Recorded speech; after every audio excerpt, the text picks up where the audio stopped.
Good morning. Hope all of you are doing well on this Wednesday morning. Have you ever heard of a Reverend Robert James? He was a Baptist preacher back in the day in Missouri. Well, he had two sons, Jesse and Frank James. You might have heard of them, notorious thieves and train robbers. The story goes that one time Jesse and his brother were robbing a train, and Jesse was holding in one hand a gun and the other hand a hat. He was passing the hat down the aisle there of the train, collecting money, and getting a little bit frustrated. Hadn't gotten as much money as he thought. And he came across this really well-to-do, impressive-looking man who was a Baptist minister. And the guy only put in a few dollars in the hat. So Jesse James was upset, said, "Don't you have any more money?" And the Baptist minister, being, of course, honest, said, "Yes, I do.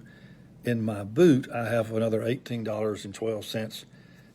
It's money collected from my church, from the members for missionary work, from my Baptist church," he said.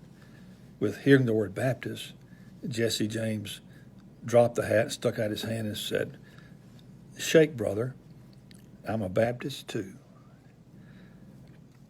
We all try our best to raise our kids to be the best.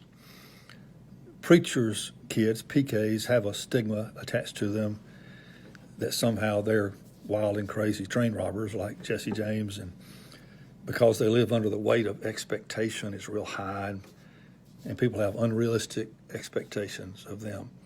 I think that's mainly a myth. But anyway, of course, we've raised two kids, and the Bible is very clear about how you should train up a child in the way they should go. When they're old, they will not depart from it. Those are from the book of Proverbs. That's a pretty good guiding principle, I think. It's not a hard and fast rule. As you know, there are many, many factors that go into raising a child. There's nature and there's nurture. Some of it's genetics. You can't do anything about that. Some of it's nurture, and that, of course, is, all the influences on your children's lives, not only you as a parent, but grandparents and aunts and uncles and friends, etc. But we do the best we can. So preachers' kids have this kind of unrealistic expectation. Two stories. When our son Tyler was about 4 years old, we were having dinner in Applebee's in another city, and with the deacon and his wife. They're sitting across from us, and we got little 4-year-old Tyler, and this deacon named Kenny made this little paper triangle that's kind of like a little football. And so Kenny's on the other side of the booth holding his hands up like it's a goalpost. Little Tyler's flicking that football through the goalpost, much to the dismay of the ladies at the table. Well, Tyler got into that. He was giggling, having a good time, and he flicked that ball so hard, that paper football so hard one time, it flew over Kenny's head. It landed in the hair of a lady at the booth next to us. How am I supposed to raise my son with all these evil influences from a deacon? So when Natalie was about the same age, about 4, one day she was sick, had a little fever, and she was at school. I said, well, I'll take care of her. Well, I had to go. I had to run. Something came up, so I had to call a deacon's wife to come over and watch Natalie for just a couple hours. So she came over, and I said, well, here's some medicine. Maybe she'll lie down and go to sleep. I was only gone 2 hours. I came back. Natalie is sitting up, no fever, and they're playing cards. They're playing gin. My dad used to love to play gin with his friends and probably won a bunch of money or lost a bunch of money playing gin. I guess I should be grateful they weren't playing poker. I jest, of course. The influence, we're all grateful for the influence of friends in churches, colleagues, you name it. They've helped to raise our children. During this time of shelter in place, all of us who have kids are grateful for teachers.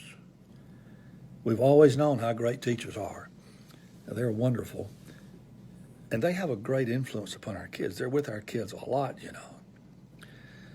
My daughter Natalie has a set of wonderful friends, and her friends' parents are big, big influences on her. If you ask both of my kids, they would say, yeah, Dad.